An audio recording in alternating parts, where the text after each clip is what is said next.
Hello guys, welcome back सार्थक study centre the change of learning में आप सभी का स्वागत है। तो आज हम बात करने वाले हैं वैद्युत क्षेत्र पर। वैद्युत क्षेत्र किसे कहते हैं, सबसे पहले देखेंगे। जैसे हम लोग कभी बचपन में गेम खेला करते थे, दो चुंबक ले लिया करते थे। दो चुंबक लेने के बाद एक चुंबक यहाँ कहीं रख देते थे, दूसरा यहाँ। इस चुंबक को खिसकाते थे तो ये चुंबक अपने आप भागता था, ये चुंबक अपने आप भागता था, या फिर इसको उल्टा कर देते थे, तब फिर इसके संपर्क में लाते थे तो ये चुंबक क्या करता था, इसकी ओर आता था और चिपक जाता था। ये गेम तो सब लोग खेले होंगे। तो इसी तरह से यह चुंबक कहाँ तक, किस एरिया तक इसको चुंबकित करेगा, अपनी ओर खींचेगा या धकेलता है, उसका एक एरिया होगा, उसका एक क्षेत्र होगा। तो वही क्या कहलाता था, वह चुंबकीय क्षेत्र कहलाता था। जहाँ तक कोई भी वस्तु उस चुंबक के बल का अनुभव करता है उसे क्या कहते हैं, चुंबकीय क्षेत्र कहते हैं। एकदम ऐसे ही वैद्युत क्षेत्र किसे कहते हैं, वैद्युत क्षेत्र मानते हैं कोई यहाँ पर आवेश है, इसे कहते हैं आवेश स्रोत। क्यों आवेश है, आवेश स्रोत। कोई क्यों आवेश स्रोत है और यहाँ पर कोई दूसरा आवेश रख देते हैं, एक कूलाम का आवेश रख देते हैं। अब इसके बल का यह अनुभव करेगा, यह इसके बल का क्या करेगा, अनुभव करेगा। उसे क्या कहेंगे, एक एरिया तक अनुभव करता है। जहाँ तक इस आवेश का यह अनुभव करता है उस क्षेत्र को क्या कहेंगे, वैद्युत क्षेत्र कहते हैं। इसको परिभाषित इस तरह से कर सकते हैं, किसी वैद्युत आवेश अथवा आवेश समुदाय के चारों ओर का वह क्षेत्र जिसमें कोई अन्य आवेश आकर्षण अथवा प्रतिकर्षण बल का अनुभव करता है, वैद्युत क्षेत्र कहलाता है।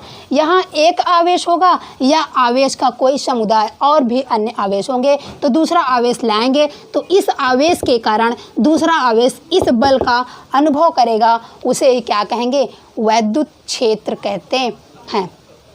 अब देखेंगे वैद्युत क्षेत्र की तीव्रता किसे कहते हैं।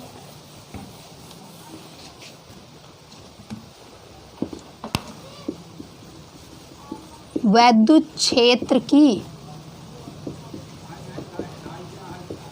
तीव्रता, अब इसको समझेंगे। वैद्युत क्षेत्र की तीव्रता किसे कहेंगे। ये कोई बिंदु आवेश है, ये आवेश है, आवेश स्रोत। ये कोई आवेश स्रोत है। अब दूसरा कोई आवेश स्रोत यहाँ पर रख दिया जाता है। आवेश स्रोत में परीक्षण आवेश रखा जाता है। एक कूलाम आवेश बहुत बड़ा आवेश होता है, इसलिए एक कूलाम आवेश को न रखकर एक परीक्षण आवेश इसके उपयोग में लाते हैं, जिसे Q0 कहते हैं, इसको रख देते हैं। अब ये आवेश के बल का अनुभव, स्रोत आवेश के बल का अनुभव कौन करेगा, ये परीक्षण आवेश करता है। कौन करता है, यह परीक्षण आवेश करता है। तो जितनी ताकत लगाकर यह धकेलेगा, समान आवेश रहेगा तो क्या करेगा, ढकेलेगा। यदि विपरीत आवेश रहेगा तो अपनी ओर आकर्षित करेगा। तो जितनी ताकत लगाकर, तीव्रता मीन्स क्या, ताकत। तो जितनी ताकत लगाकर यह ढकेलेगा और जितनी ताकत लगाकर यह खींचेगा, वही क्या कहलाएगी, उस वैद्युत क्षेत्र की क्या कहलाएगी, तीव्रता। जितनी ताकत लगाकर वह खींचता है तथा जितनी ताकत लगाकर वह ढकेलता है, वही क्या कहलाएगी, उसकी वैद्युत क्षेत्र की तीव्रता। यदि समान आवेश है तो धकेलेगा, यदि विपरीत आवेश है तो क्या करेगा, अपनी ओर आकर्षित करेगा। तो इसकी परिभाषा लिख सकते हैं, किसी स्रोत आवेश के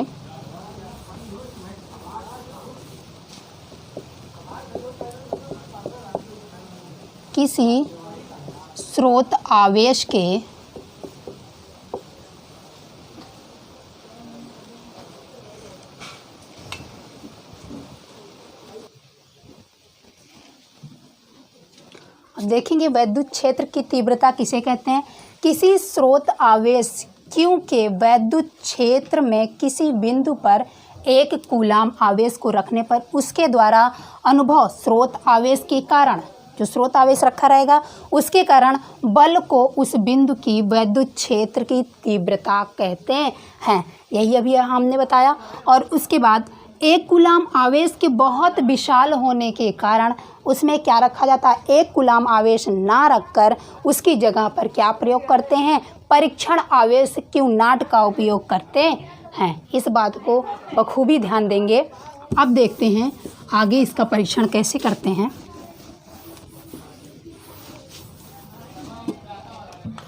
मान लीजिए ये कोई स्रोत आवेश क्यू है, स्रोत आवेश है क्यों है।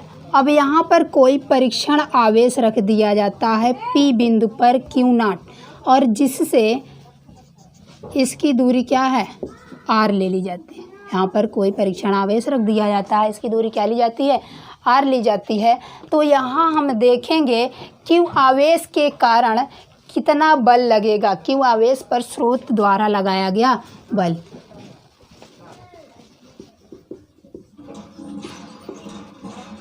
आवेश पर क्यू द्वारा लगाया गया बल।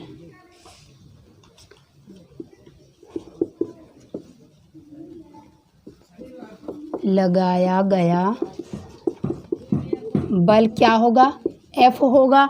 अब परीक्षण आवेश क्यू आवेश पर क्यू द्वारा लगाया गया बल क्या होगा, F होगा। तो हम यहाँ लिख सकते हैं 1 कूलाम आवेश द्वारा लगाया गया बल क्या निकल के आएगा, F अपॉन क्यू नॉट। क्या निकल के आएगा, F अपॉन क्यू नॉट। तो हम बताएं 1 कूलाम आवेश बहुत अधिक होने के कारण इसका उपयोग क्या करते हैं, परीक्षण आवेश। तो हम यहाँ से फार्मूला निकाल सकते हैं कि एकांक बल पर परीक्षण आवेश द्वारा लगाया गया बल क्या कहलाता है, वैद्युत क्षेत्र की तीव्रता कही जाती है। तो 1 कूलाम आवेश की जगह हम क्या रख सकते हैं, वैद्युत क्षेत्र की तीव्रता is equal to F upon Q naught. ये वैद्युत क्षेत्र की तीव्रता का फार्मूला है। अब यहाँ हम अगर न्यूटन कूलाम्स लगाते हैं तो कूलाम के नियम से इसको मान लेते हैं पहला समीकरण। अब लगाते हैं कूलाम का नियम।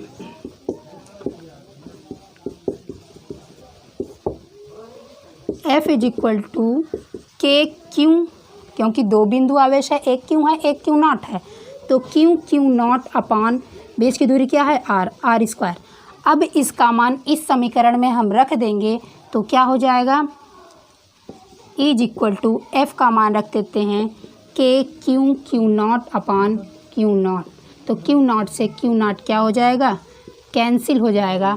तो यहाँ इज इक्वल टू क्या निकल के आएगा, के क्यू अपॉन R स्क्वायर। यह क्या है, एकांक बिंदु आवेश के कारण वैद्युत क्षेत्र की तीव्रता। ये फार्मूला निकल के आता है एकांक वैद्युत क्षेत्र के कारण, एकांक बिंदु आवेश के कारण वैद्युत क्षेत्र की तीव्रता। जहाँ पर ई क्या है, वैद्युत क्षेत्र की तीव्रता है। यहाँ पर हम लिख सकते हैं किसकी वैद्युत क्षेत्र की तीव्रता, किस बिंदु पर। तो यहाँ पर बिंदु क्या लिया है, P बिंदु पर। यहाँ पर क्या लिख सकते हैं, P बिंदु पर वैद्युत क्षेत्र की तीव्रता। तीव्रता में इसकी ताकत। तो यहाँ लिख सकते हैं वैद्युत क्षेत्र की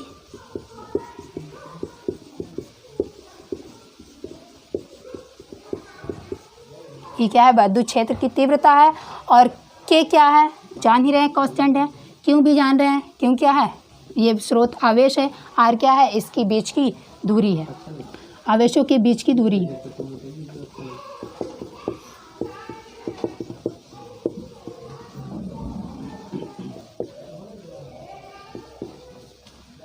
अब यहाँ से देख सकते हैं ये दोनों तो नियत हो गया, क्योंकि ये स्थिर रहेगा, जो बिंदु आवेश है ये तो स्थिर ही रहना है, और के का मान भी स्थिर रहता है, के भी एक नियतांक है।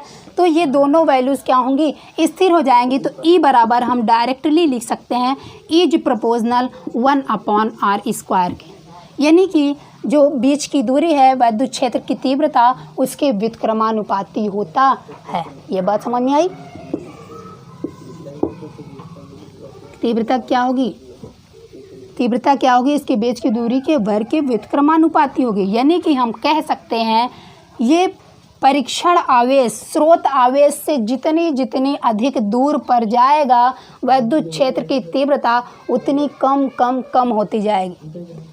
जितनी कम होती जाएगी परीक्षण आवेश की दूरी उतनी वैद्युत क्षेत्र की तीव्रता क्या होगी, बढ़ती जाएगी, क्योंकि एक दूसरे के क्या है, उल्टा। अब देख लेते हैं इसका ग्राफ कैसे निकल के आता है। इसके ग्राफ की बात करते हैं। इज प्रोपोर्शनल 1/r² है। तो इन दोनों के बीच ग्राफ खींचते हैं, वाई अक्ष एक्स अक्ष, वाई पर ले लेते हैं ई, एक्स पर ले लेते हैं आर। तो आर के क्या है, ये व्युत्क्रमानुपाती है। तो व्युत्क्रमानुपाती का ग्राफ कैसे बनता है, इस तरह से बनता है, ऐसे बनता है। अब देखते हैं दूसरा ग्राफ भी, क्वेश्चन आता है कंफ्यूज करने के लिए। यह आर के क्या है, व्युत्क्रमानुपाती है, परंतु 1/r² के क्या है, समानुपाती है। दिख रहा है 1/r² की क्या है, वैद्युत क्षेत्र की तीव्रता समानुपाती है, परंतु सिर्फ आर के व्युत्क्रमानुपाती है। तो इसके बीच भी ग्राफ हम खींच सकते हैं इस तरह से। ऊपर ई ले लेते हैं, यहाँ पर 1/r² ले लेते हैं। तो समानुपाती जो होता है उसका ग्राफ क्या निकल के आता है, स्ट्रेट लाइन। ये हो जाएगा 1/r समानुपाती का ग्राफ, और ये हो जाएगा व्युत्क्रमानुपाती का graph. Thanks for watching video. अब मिलते हैं नेक्स्ट वीडियो में।